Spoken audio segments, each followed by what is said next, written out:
Appreciate that. Good to see everybody tonight. Appreciate your presence. Good to have Anthony with us. If y'all hadn't met Anthony, be sure to do that. I think everybody might have met him. And Anthony's mom was a teacher at Foley High School a number of years ago when I was there. Great family, and appreciate him being with us tonight. And A long time ago, wasn't it? a long time ago. For me, it was a long time ago. Seemed like yesterday, though. Yeah. But it's, Believe it, but I watched him graduate, there you go. Absolutely. just like I watched a lot of them. You're talking about age. Charlie just gave himself away. I tell you what, Old man. He's an old man. had a lot of graduations I was at. I only missed one graduation. There you go. Well, Didn't That's want to miss it. Didn't nobody tell me we was gonna be taking up chairs and things. yeah. Well, did you go the other night? All right. My truck was Two you in missed. the mechanic shop. That's two you missed. All I could do was walk, That's three strikes, yeah. Yep. but I got it back. One more. That's it. Well, good to see all of you tonight, and I hope our discussion as we begin Acts chapter 21 will be beneficial. And glad Wayne mentioned Brother Vaughn. He's having a very difficult time, of course, and we got the email today or the text today that he's not eating or drinking anything, and they got him on morphine, so he's in a bad way. And of course, Marcelin is not doing good either. And of course, there's so many others, as Wayne mentioned. They're not the only ones. We have a long list that will be announced later on, but try to remember all of them and do anything we can to help them or encourage them in any way, or help the family in any way that we can. We left off at the end of Acts chapter 20. We were discussing Paul's meeting with the Ephesian elders.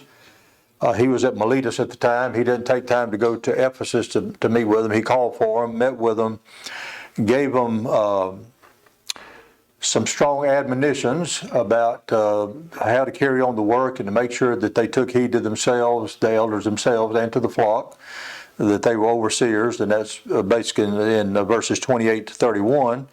And he reminds them that he was with them about 3 years, and he warned them about what was going to happen, and he knew basically what was going to happen, just the nature of man, I suppose. Man is never satisfied with the status quo, or not to say status quo, but what God has said. So they're going to bring in what they want to bring in relative to worship, which we know it happened, of course, in the first century, and has been going on for 20 centuries after that. But they set him on his way there in Acts 20, 37, 38. They were very sorrowful about him leaving, about the fact that they wouldn't see him again. But we mentioned last week they probably did. There was a chance that they saw him again after that, because we know with all of the events that's going to take place in these last 8 chapters, it wasn't the final situation for Paul, because he was released at some point in time and spent another 4 or 5 years in all likelihood. The scriptures doesn't reveal exactly what took place there, but we know that he wrote at least 3 more books later on, and visited various congregations and so forth, and then wrote his last book to Timothy, 2 Timothy 4, before his execution there. But Acts doesn't reveal all of that. When we leave him in Acts, of course, he's under house arrest in Rome, and in Acts 28, when we get to that point, and all of the events that take place from here on through the rest of Acts really involves what happened to him in Acts 21, his arrest in Jerusalem, his desire to go to Jerusalem. Even though they warned him not to go and so forth, he went anyway. Of course, he was arrested. And then all of the appeals that he had from then on, where he had to make his address to the people. He had to make an appeal to Ananias. He had to make an appeal to Felix, to Festus, to Agrippa, and even the Sanhedrin there at one point in time. So that's basically what takes place from Acts 21 to 28. and then his final destination to Rome. So we're in his third missionary journey, right at the end of his third missionary journey. And then when he's arrested there in Jerusalem, I suppose that would be considered the end of his third missionary journey. It actually started in Acts 18:23 up to this point, and then when we get to his arrest, that would pretty much end his third missionary journey, because nothing else happened other than when they took him to Caesarea, and then all the appeals and so forth, and then he had the voyage to Rome, which some would say that was his fourth missionary journey. Of course, he used it as a mission effort, of course, as he always did. So this chapter, this chapter, the summation of this chapter, he eventually arrives in Jerusalem. He takes a Nazarite vow, which was kind of interesting, and I'll read you a little bit about what B.W. Johnson and Wayne Jackson say about that. And then his arrest right after that. And of course, all of this led to his defense before all these ones that we said hit the people, the Sanhedrin, and the various ones that were in charge, such as Ananias, Felix, Festus, and Agrippa, and then eventually whatever took place when he made his appeal to Caesar, when he was before Agrippa. We won't read all of it. I wanted to kind of get through this first several verses because he's just talking about where he went and so forth, and I wanted to get to the part about his vow, and then his eventual arrest and the various things that took place toward the end of the chapter. So I don't know if we'll cover all 40 verses, but we're going to get through this first part. They left. Chrysostom, John Chrysostom, a Greek, says the word means to be torn away, and then he mentions all the places that they went. Koos, if that's why you pronounce that, C-O-O-S, how do you pronounce that, Israel? Koos or Koos? I'm not sure exactly the pronunciation. A small island, Johnson said, famous for its wines. It was 40 miles south of Miletus, which is where we left him in Acts 20, and two of the what B.W. Johnson says, and that's the commentary that I'm using a lot, Anthony, and is B.W. Johnson's commentary and Wayne Jackson's commentary. But two of the, he said it was famous for its wines, it's 40 miles south of Miletus, and two of the main or the famous people that were from that area, or from Koos, if that's what you pronounce it, Hippocrates, and of course we've heard of him in years gone by in studying history and so forth, the great physician who was considered the father of medicine, and he lived from 460 BC, I think, to 377 BC, and we even have the Hippocratic Oath after his name. I just mentioned that as a side note, but the Hippocratic Oath, which was the oath that regulates medical ethics. I'm not sure exactly, some of you guys know more about that than I do as far as what actually is said there, but what is said in the Hippocratic Oath, but basically about doing no harm and doing right and so forth and so on. And there was quite a bit that he did as far as, and that's the reason I call him the father of medicine, because a lot of things that he did that that physicians even use today as far as the way they go about being a physician and so forth. And I'm sure the doctors, the prospective doctors and those that study medicine would adhere to the Hippocratic Oath or be taught about the Hippocratic Oath and so forth. And another famous person that I had not heard of was Apelles. Mentions that he was a great painter. He was also born there in the same area that Hippocrates, and he was also a 4th century BC person as well. But all of his paintings, all of his works are lost to antiquity and so forth. But even in one of the older Webster's dictionaries, his name is mentioned along with Hippocrates as being from that area.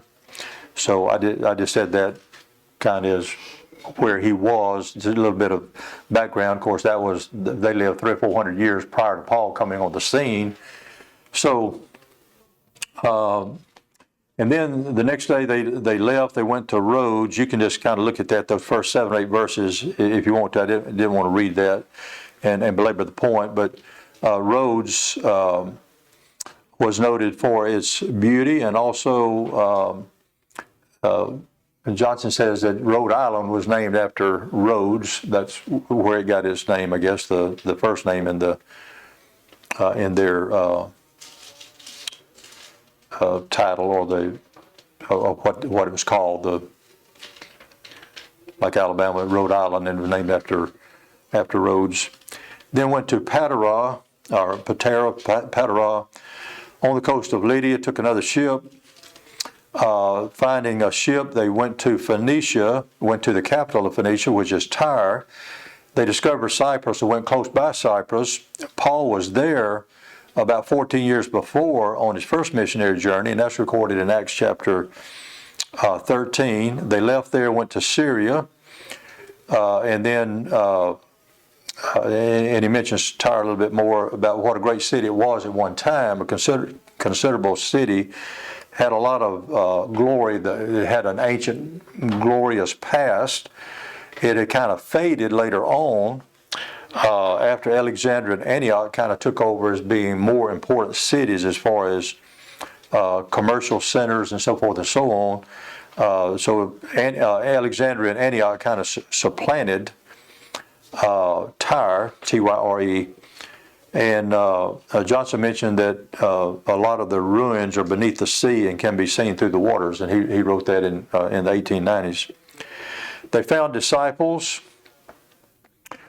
and that there were some that had probably had come earlier to Tyre.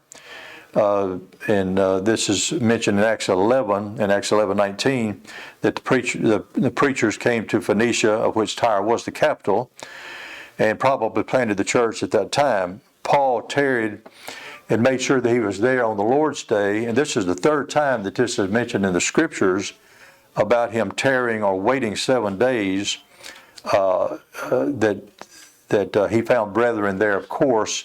And that was mentioned also in connection with Troas in Acts 20 that we talked about there 2 or 3 weeks ago. And it will be mentioned again in Acts 28:14. So it implies that he tarried at each of these places to have the opportunity to participate in the Lord's Supper with them on the first day of the week, as he did at Troas. So it was said to Paul through the Spirit, it predicted the sufferings that he was going to have, that if he went to Jerusalem, what was going to happen to him. Later on, he's told more specifically about that. We'll get to that in just a minute. So they kneeled down and prayed. The church, the men, women, and children gathered around him and so forth, and prayed for him on that account. And then in verses 7 to 14, the next section, we won't spend a whole lot of time on that as well, because we're going to get to a couple other points. They came to Ptolemais. Here the journey, in all likelihood, ended by sea, and this city is now called Acre, A-C-R-E, and it in the Old Testament in Judges 1, in verse 31, is called Accho, if I'm pronouncing that right, A-C-C-H-O, which A-C-R-E. They got its name from what is said about it in Judges chapter 1, and I think it's Judges chapter 1 and verse 31.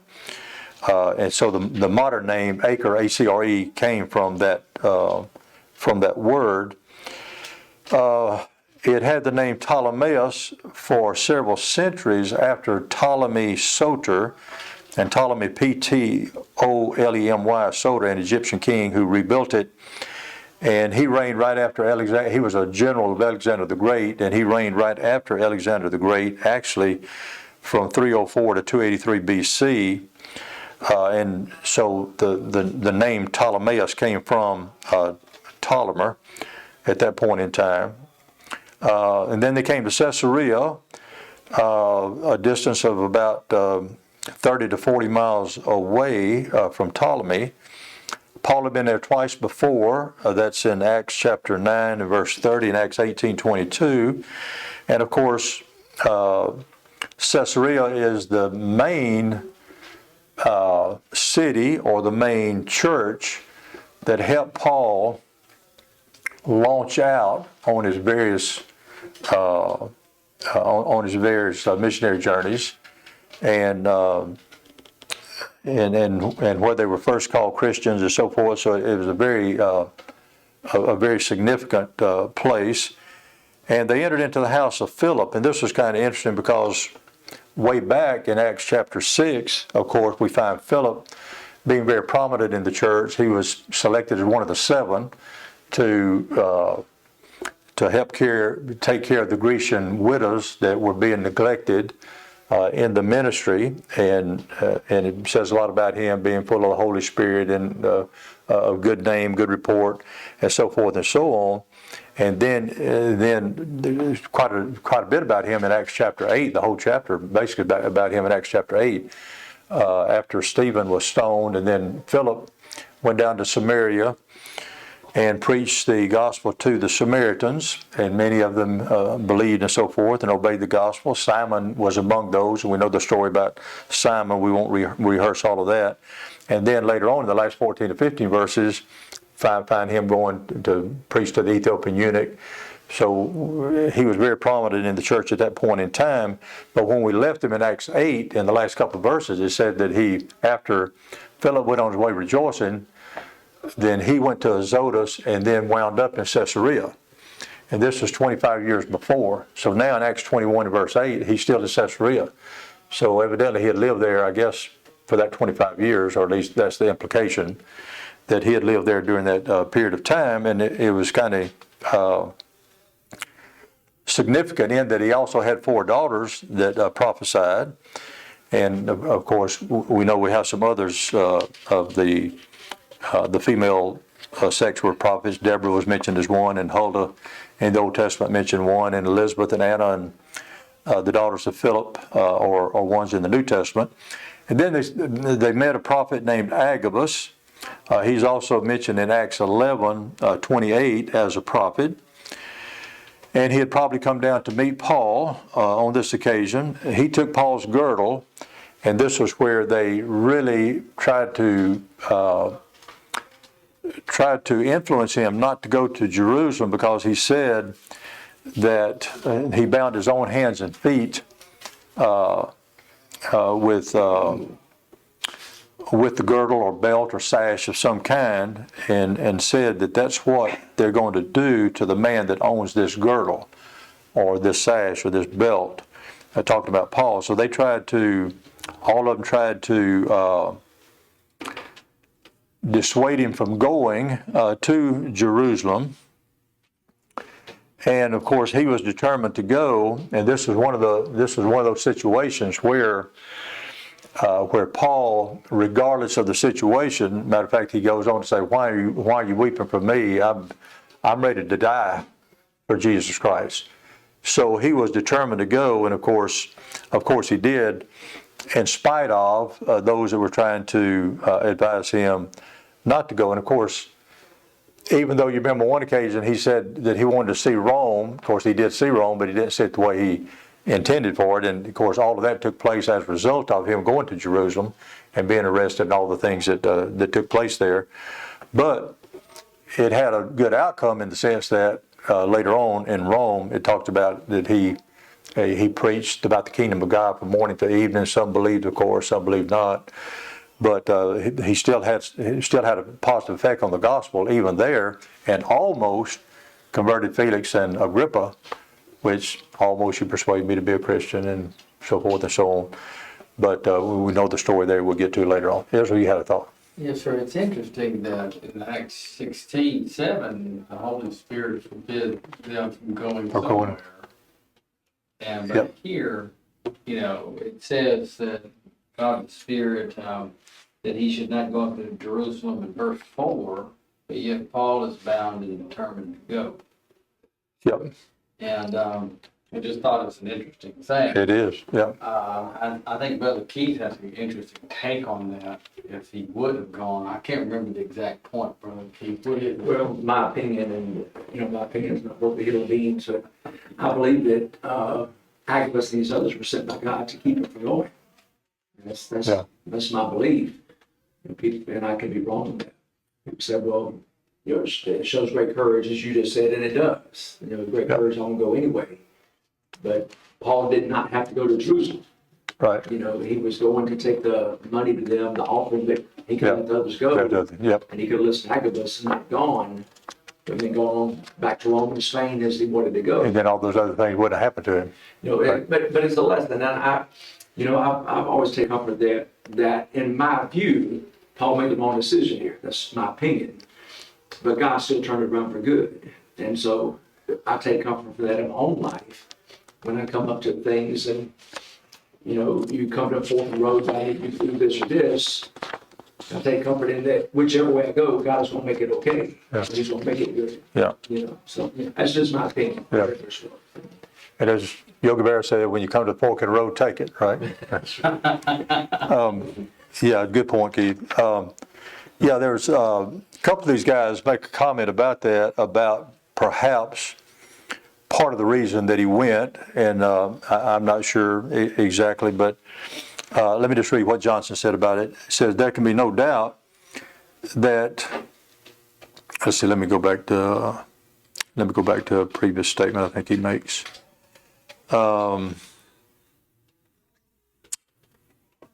Let's see. Why should the apostle, with these certain dangers revealed, press on right into the stronghold of enemies thirsting for his blood, infuriated by the accounts that came up from Asia and Europe of his success in converting Jews to Christ? Had not a deep sense of duty impelled him, we may be certain that he would have done this. There can be no doubt that he braved the danger, and this is what he mentions, in order to prevent a schism that threatened the church. False reports were circulated at Jerusalem concerning his teaching to Jewish Christians. The church there was filled with prejudice against him. From thence, Judaizing teachers went forth to interfere with his work. Hence, in a loving spirit, filled with that charity that suffers all things, and carrying large offerings gathered in the Gentile churches for the poor at Jerusalem, he came to disarm prejudice and show the falsehood of the stories alleged about his teaching. There are times when duty calls the man of God to face the danger. So went the Lord to Jerusalem in spite of the problem, protest of his disciples, and so forth. And so went Paul to Jerusalem. So that's Johnson's take on it. So I don't know. That's just, again, that's an opinion. Go ahead. Which is also, I think, important. What you do learn from the Apostle Paul, ultimately God's Spirit, is that in defense of the gospel, even the law was used. Yep. You see that in Acts 16 when he appeals, that is, Paul, to his citizenship Yep. of him suffering without, a trial as a Roman citizen. And then now, as he will ultimately appeal to Caesar, he's doing so in defense of the gospel, which is a lesson for us today. We may have to defend the gospel, of course, according to the law, but to use our rights to do so. Yeah. And so it's just an interesting point, Yeah. I think. So he did appeal to Caesar, but we, I think, learned also some additional points to that. Yeah, absolutely. Good point. Good point. And then let me just go on just a couple of things there. Appreciate you guys' comment on that. And then in 15 to 17, because I want to come back to a little bit of that in just a minute with Jackson's comment, but I want to continue on a little bit. In verse 15 to 17, if you are looking at your Bible there went with us certain disciples of Caesarea. Of course, he was often attended by others who helped him along the way. They seem to have gone in order to find a place for him with an old disciple, a native of Cyprus, now dwelling at Jerusalem, named Nason or Mason. I'm not sure how you pronounce it, M-N-A-S-O-N. I think the M might be silent there. So they come to Jerusalem. This was the fifth time, according to Johnson, I didn't go back and count them all up, that he had entered Jerusalem since his departure on that memorable journey to Damascus. So he had been there 5 times before. And the present probable date is near Pentecost, and Johnson said is around May of AD 58 AD. So Paul went in with us, so Luke is speaking there. Luke was one of them that was with him unto James. And of course, this James was not one of the 12, but was the brother of the Lord. And of course, the one of the 12 had already been killed in Acts chapter 12. So we know it wasn't him, the James and John of apostolic situation. And so it was James, the Lord's brother. And of course, he's mentioned several other places as well. He was one of the leaders in the church at Jerusalem. He's mentioned Galatians 1 and other places, very prominent in the Council of Jerusalem in Acts 15, of course. The elders are mentioned, but not the apostles, so it was an indication that none of the apostles were there. So when they heard it, Paul's report of the success of the gospel, they approved of his work, and then talked about how many thousands had obeyed the gospel, many thousands. He said, "Thou seest, brother," and this is the section 18 to 27, if you follow along there. "Thou seest, brother, how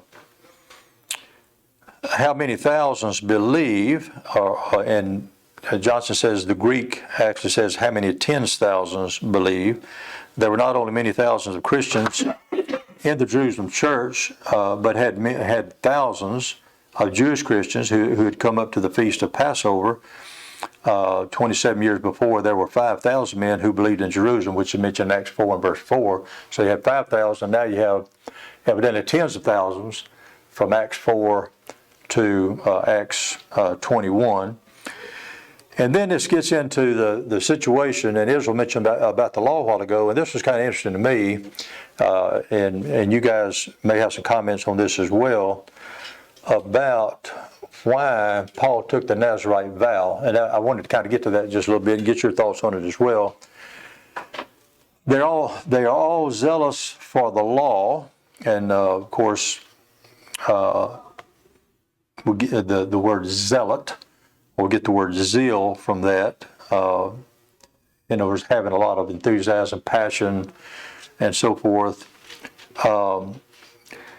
They believed on Christ as the Messiah, but did not understand that the old covenant had passed away to give place to the new. And of course, we read about that in Hebrews 8:13, about took it out of the way and so forth. Hence, while they observed the Christian rites, they still kept up forms of Judaism.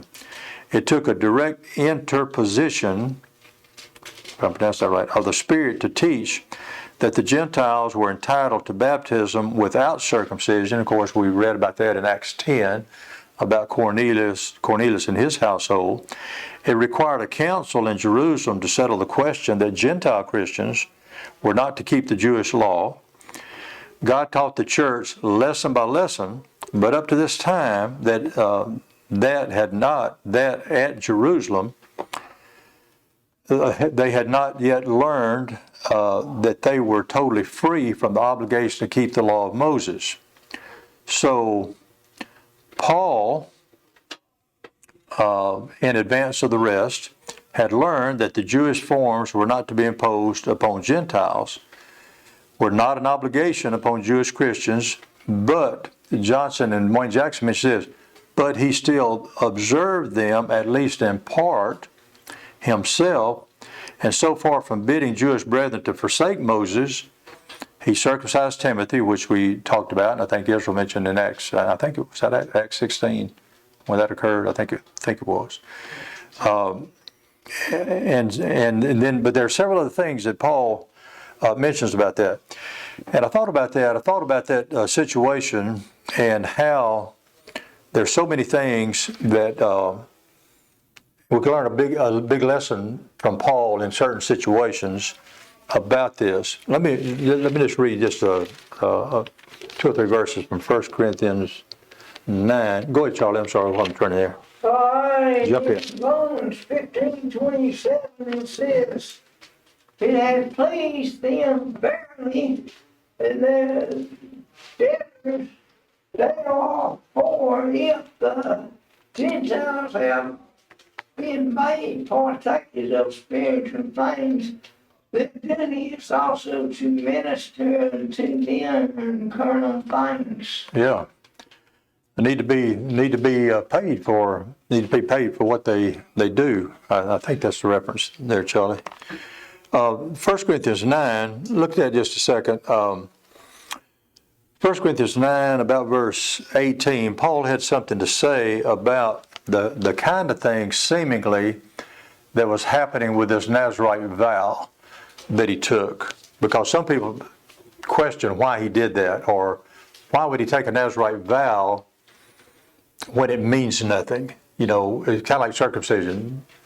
Circumcision avails nothing, doesn't mean anything.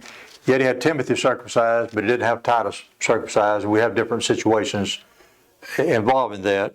But and we talked about that a little bit before, but in 1 Corinthians 9, beginning about verse 18, what is my reward then? Verily that when I preach the gospel, I may make the gospel of Christ without charge, that I abuse not my power in the gospel. For though I be free from all men, I want you to notice what it says here, yet have I made myself servant unto all, that I might gain the more. So he's talking about, Keith's talked a lot about this before, about humility and the spirit of humility and how important that is. And so he mentions this again, and what a great trait it is. But notice how he put it here in the beginning of verse 20. And unto the Jews I became as a Jew. Here's a reason. That I might gain the Jews. To them that are under the law, all right, Old Testament law, as under the law. That I might gain them that are under the law. So you can see his motive about why he did what he did. To them that are without law, as without law. Being not without law to God, but under the law to Christ, that I might gain them that are without law. So here you have three distinct situations. Verse 22, to the weak became I as weak, that I might gain the weak. I made all things to all men, that I might by all means save some. And this I do for the gospel's sake, that I might be partaker thereof with you. What did he say about the eating of meats offered to idols? Or what did he say about any other thing? There's nothing to it. Nothing to it. But what was his underlying reason? He said, in other words, for him to eat it wasn't anything. But what if it offended his brother? Then don't eat it. Don't eat it. He said he wouldn't eat meat. He wouldn't drink wine.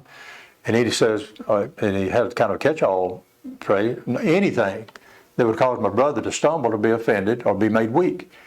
So I said all that to say this: when you look at his desire to save his own people and to save anybody that he came in contact with, it doesn't mean, and I want to emphasize this point, it didn't mean that he compromised the truth. You know, we talk about that a lot. It didn't mean that he compromised the gospel. It didn't mean that he was doing it because it was a requirement under the Old Testament law. It had nothing to do with that. Matter of fact, when he takes this vow, and I'll read just a little bit about what a couple of these guys say about it, it didn't mean anything to him, and it wasn't something to do with purification without the blood of Christ. Because if you go back to the Nazarite vow that was given, let's see, where is that found? Is it Numbers 11? I had it written down somewhere. You Bible scholars tell me where that is. Numbers 8, number 6. Number 6, I think, maybe. Number 6, 14 to 18, there's a description of the Nazarite vow that it involved living an ascetic life for a certain period, sometimes 30 days, was terminated by shaving the head, burning the hair as an offering, and offering a sacrifice. The advice to Paul is to associate himself in this vow and be at charges with them for the necessary expenses, and thus show that he kept the time-honored customs of the Jewish race.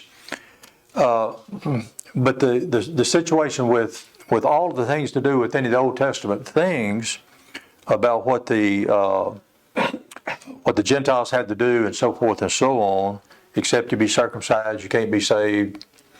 That was settled in Ephesians, in Acts 15. But now he's addressing something with the Jews and how important it was to the Jews. Here were Jewish Christians that said, well, is he going to take this vow? He's not going to take this vow. Well, Paul knew it meant nothing, but he said, I became as a Jew so that I might save some. That was his motive. That was his, and some people think that he did wrong in that. But when you look at when you think about and we talked about this I think before a little bit, where you've got a group of people that's been under this law for 1,500 years. It's hard just to cut it off without them thinking. Here they've been taught all their life this. I saw something. Go ahead, Ezra. Now I'm coming back. No, I'm sorry, Coach. I don't That's right. thought, but just like Jesus was talking about Luke 5:36-39. Okay. He did not come to put new wine into old wineskins or put a new patch on the old garment. But back to verse 39, if I could read it. After making that illustration, Okay. what Jesus was saying is that he's not coming to put his New Testament as a patch on the old. It was going to be completely removed. And this is the comment to go along with what you're saying, if I can get there. Okay. It says, no man having drunk the old wine straightway desireth the new, for he saith the old is It's better. better. Yeah. And that's just it just goes along with what you said. Yep. But also, like Jesus said when he sent out the limited commission, be ye wise servants, but harmless to doves. Yep. And I also think that your point was right on about this had nothing to do with Paul trying to appeal to the law for purification. Purification or testament. And it says almost all things are by the law of purchased blood, but not all of it. Yep. And he didn't do that. Right. The wave offering, the heave offering, all of that had nothing to do with remission. And so it was harmless. Yeah, it's harmless. I was told in school that, Paul just sinned here. Yeah.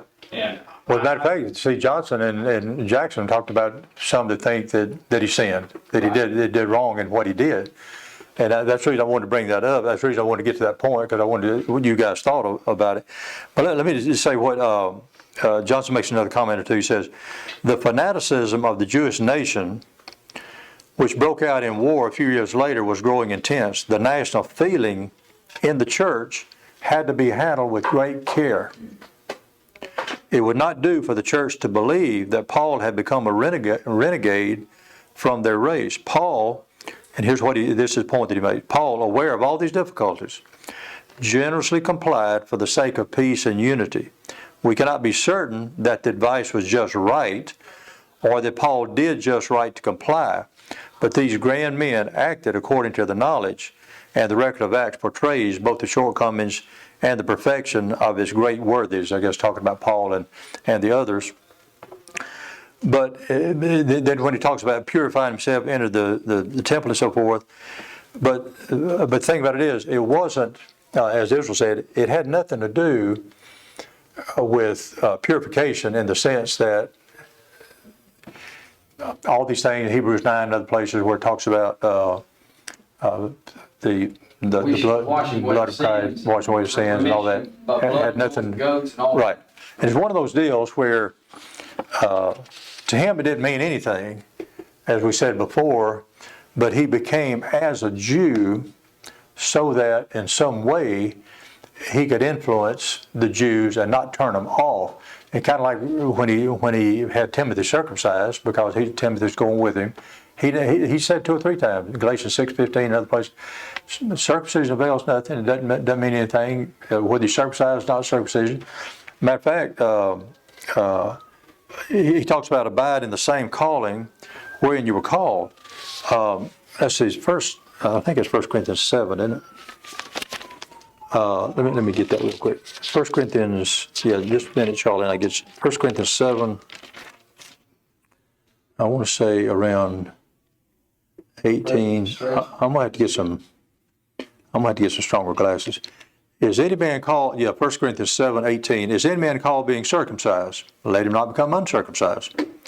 Is any called in uncircumcision? Let him not be circumcised. Circumcision is nothing, and uncircumcision is nothing. But the keeping of the commandments of God is, if you wanted to, you could say, you could finish that, that's an elliptical clause. But the keeping of the commandments of God is something, or is important. In other words, these other things are not. Let every man abide in the same calling wherein he was called. Are you a servant? And he goes on. So he dealt with a lot of things that were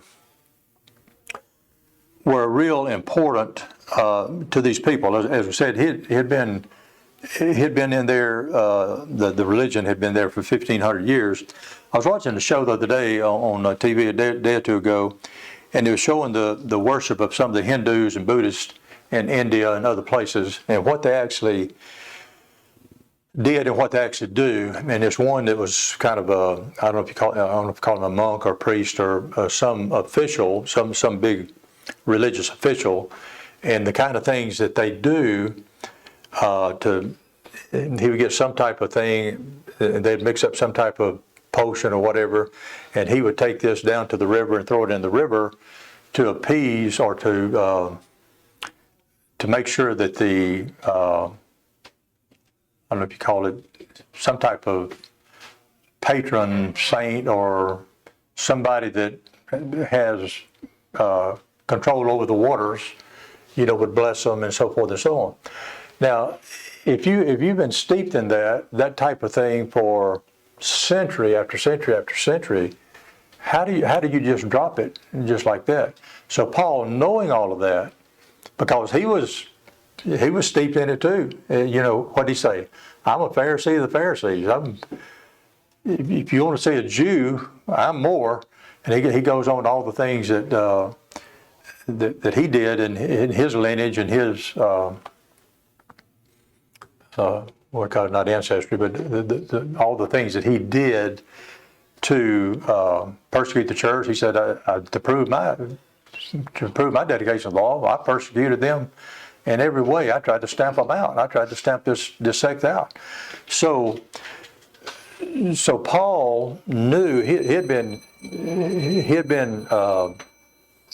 converted, and he was in it tooth and nail. He was converted 100%. So these things, as Israel said, these things that didn't matter, didn't make a difference one way or the other, he didn't want to turn off the very people he was trying to convert, I think was the point he was making. So I became a Jew. I became those under the law, the Old Testament law, those without law. I did things not because it was required under the Christian law, but so that I might entice them and help them to see the right way to salvation, which the only way is through Christ Himself. And so I think that was the whole point that he's making, so that by this means I might save some of them. That's what he wanted to do, and whether you think he did wrong or you didn't, whether he did or didn't, I'm sure that he made it right. But so anyway, he was warned not to go, as Keith was talking about the Holy Spirit, and Israel mentioned the Holy Spirit told him not to go. He did.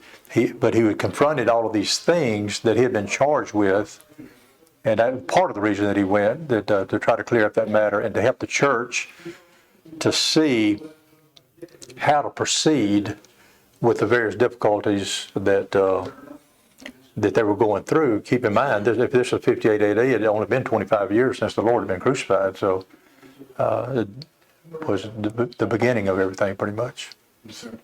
Go ahead, Charlie. Well, in Ephesians 5:19 it says, speaking to yourself in psalms and hymns and spiritual songs singing and making melody in your heart to the Lord. Boy, that's one we latch on to. That's a big one. Absolutely. Thank you, Charlie. Appreciate it. Good to see all you guys. Anthony, good to have you with us.